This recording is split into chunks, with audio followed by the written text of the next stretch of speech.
the Tuesday, November 2nd edition of Slow Home Studio. My name is John Brown, and this is Matthew North, and today we have a follow-up question from last Saturday's design project. We had a great Saturday session. It was really active. Lena and Stefan had a good project that everybody worked on. It was their townhouse in Ottawa. We had all sorts of viewer contributions, so I'm not surprised we had a question.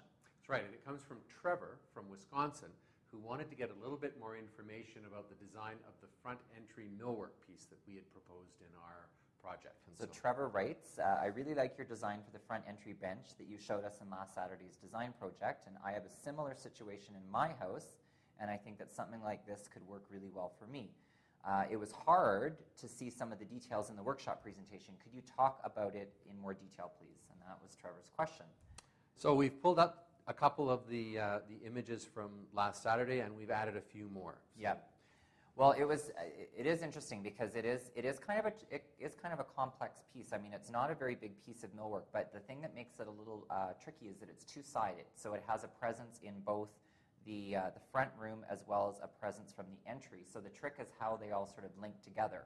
And there is actually a piece of millwork, a gable, which is 3/4 of an inch thick here, which actually acts as a bit of a wall piece between the two elements. And that's a critical thing.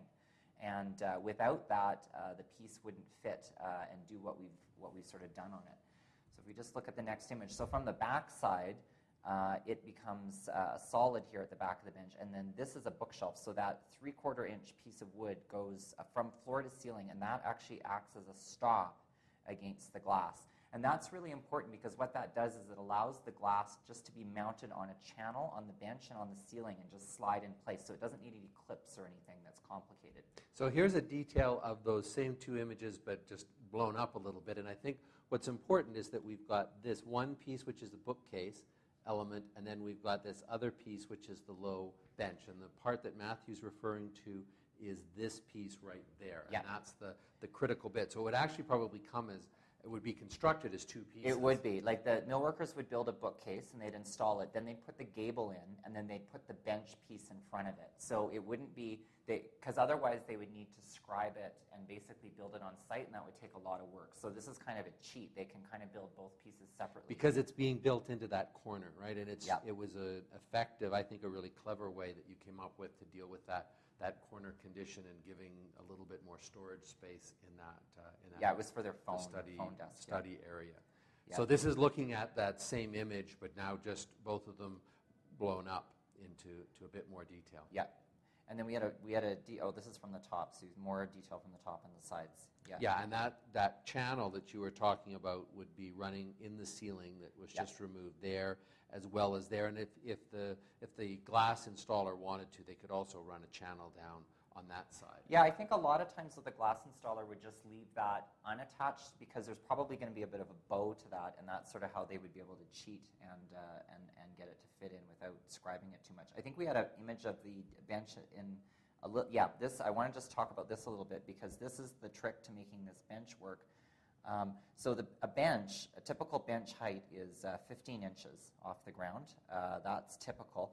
This piece here is actually 1.5 inches thick, and it's an L piece, and it goes to the ground. So it's 1.5 inches on both sides. On both sides, so 1.5 inches on the top and 1.5 inches on the side. And the trick to making this all look good is the drawer is set back 1.25 inches from the top of the overhang of the bench, and then the kick is recessed back another 2 inches. So we've got a change in plane. So we've got this thickened top, and then 1.25 inch back is the face of the drawer, and then back from the face of the drawer, 2 inches is the kick. And the reason for that is that if the drawer was flush with the bench top, first of all, I like the shadow line that creates, but second of all, it allows the handle to sit back, so when you're sitting on the bench, you're not going to hit with the handle on the back of your legs. Have it rip your knees off. The backs your of your knees, yeah. Yeah, that's exactly. Right.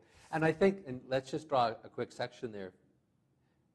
It actually comes down and then it comes in like that, as you were saying. Yeah. There's the drawer face there with the little handle that's in there, and then it steps back again.